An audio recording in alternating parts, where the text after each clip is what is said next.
আমি ফিদা মাস্টার মেহেদী পড়া সবাইকে চেজ অ্যান্ড কালচার অফ বাংলাদেশে স্বাগতম। আজকে আপনাদেরকে দেখাতে চাই যে যদি কেউ ওপেনিংয়েই কুইনটাকে সামনে নিয়ে আসে আপনাকে স্কলার মেক করার জন্য বা অ্যাটাক করার জন্য, তখন আপনি কিভাবে সেটাকে প্রতিহত করবেন।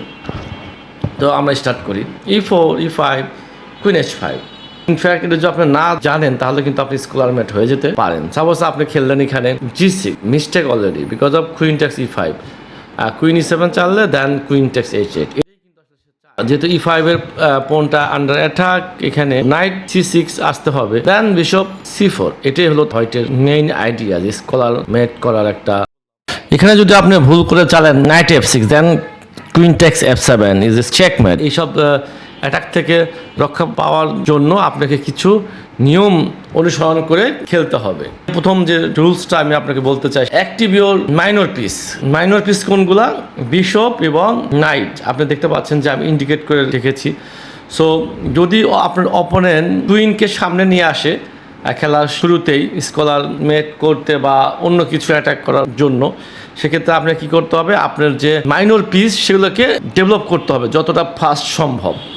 তো তবে আগে চালতে হবে এখানে নাইট C6, যেহেতু E5 এর পনটাকে আমরা গার্ড দিয়েছি, এখন আর খাওয়া সম্ভব না, দিস ইজ গার্ড। এখন যদি সে এই ধরনের চাল দেয় তো এখানে চালতে হবে নাইট F6, যদি কুইন S3 চালে দেন অ্যাগেইন D5।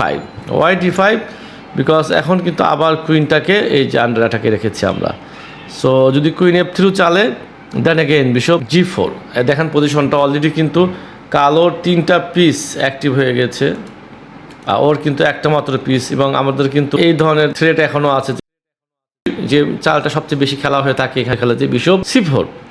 প্রথম কি করতে হবে, আপনাকে বিশপ এবং নাইট যে মাইনর পিস সেটাকে ডেভেলপ করতে হবে। তারপরের যে রুলসটা আসলে সেকেন্ড রুলসটা হলো যে অপোনেন্টের আইডিয়া কি, হোয়াইট এখন এক্স্যাক্টলি আসলে কোথায় এটা করেছে, কি করতে চায়, এটাতে আপনার একটু ফোকাস করতে হবে। তো হোয়াইটের এখন আইডিয়া কি, হোয়াইট কিন্তু স্কলার মেট করবে আপনাকে। এখন কিন্তু আপনাকে এই ধরনের চাল খেললে হবে না বিকজ অফ চেকমেট। এখানে আপনাকে কী করতে হবে, কুইনটাকে অ্যাটাক করে আসি, যেহেতু চেকমেটটাকে অফ করে আসি। তো এখন যদি সে এই ধরনের চাল দেয় কুইন S3 দেন ফ্যান্টাস্টিক মুভ D5, তার জাস্ট লস্ট। তো তার চালতে হবে আসলে কুইন F3। এখনও আবার তার একই আইডিয়া যে চেকমেট করার এক থ্রেড দিয়েছে। নাইট F6 আমরা কি করলাম, একে তো এই পিসটাকে ইমপ্রুভ করলাম। এখানে কুইন টেক্স F7 যে থ্রেড ছিল স্কলার মেট করা, সেটাও কিন্তু এখন হচ্ছে না। এখানে হোয়াইট দিয়েছে কুইন B3। এবার হয়তো স্কলার মেট হবে না, বাট এই যে F7টাকে আন্ডার অ্যাটাক এনেছে যে এটা দিয়ে। হ্যাঁ, তবে আমাদের এখানে অনেকভাবে আমরা অ্যান্সার করতে সক্ষম, বা আপনি চাইলে এখানে অনেকভাবেই অ্যান্সার করতে পারেন।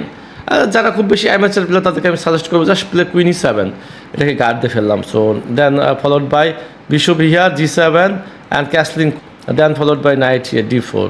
কালোর জন্য খুব স্ট্রং একটা পজিশন এটা অবশ্যই।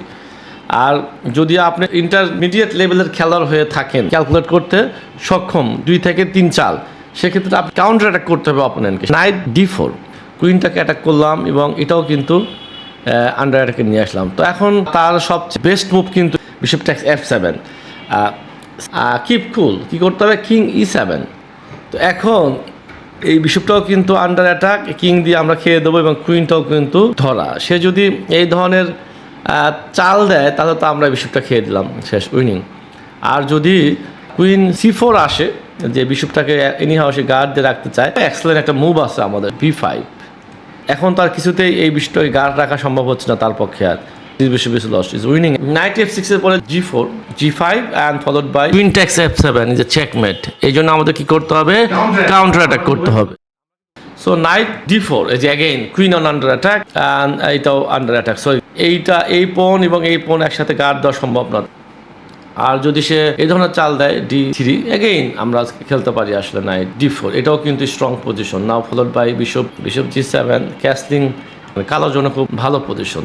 আর যদি এই ধরনের চাল দেয় C3, কিন্তু বারবার কালো এইখানে এসে তাকে ঝামেলা ফেলতেছে, সে চাইলে এটা স্টপ করতে পারে, সেক্ষেত্রে ইমিডিয়েটলি কোনো থ্রেট নাই এটার উপরে বা এটার উপরে। So play just bishop G7।